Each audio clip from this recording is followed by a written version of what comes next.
శ్రీరామ్, భారత్ మాతాకి జై. గత వారం రోజుల నుంచి మనం చూస్తున్నాం బంగ్లాదేశ్లో జరుగుతున్నటువంటి మారణకాండ. బంగ్లాదేశ్ హిందువులపై, బంగ్లాదేశ్లో ఉన్నటువంటి మైనార్టీగా ఉన్నటువంటి హిందువులపై వాళ్ళు బట్టలు ఇప్పుకుంటూ ఈ హిందువా ముస్లిమా అని చూసుకుంటూ చంపుతున్నారు. అంటే వాళ్ళ యొక్క ఇస్లామిక్ టెర్రరిజం ఎట్లా ఉందంటే అక్కడ జరుగుతున్నటువంటి సంఘటన వేరు, అక్కడ ఆ ధర్నా చేస్తున్నటువంటి సంఘటన వేరు, అక్కడ ప్రధానమంత్రిని దేశం విడిచిపెట్టిపోయే చేసినటువంటి సంఘటన వేరు.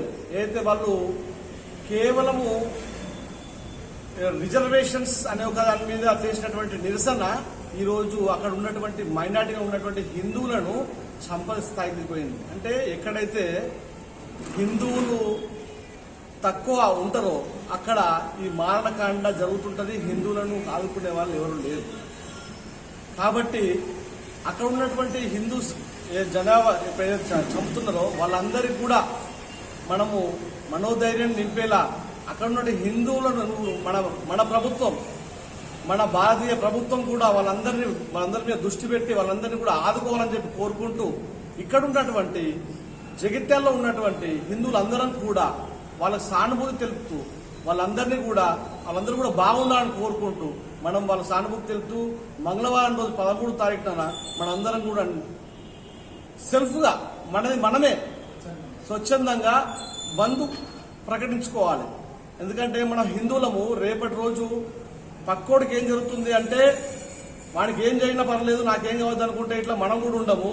పక్క వీధులు ఏం కావాలనుకుంటే మన వీధిలో కూడా జరుగుతుంది. పక్క ఊర్లో ఏమన్నా కావాలనుకుంటే మనం కూడా ఉండము. పక్క రాష్ట్రంలో ఏం కావాలనుకుంటే ఏదన్నా కావాలనుకుంటే మనం ఉండము, మన రాష్ట్రం కూడా ఉండదు.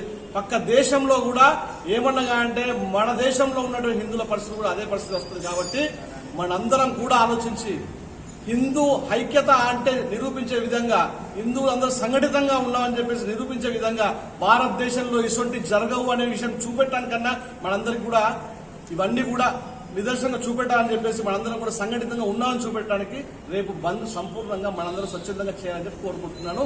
భారత్ మాతాకి జై. జై శ్రీరామ్.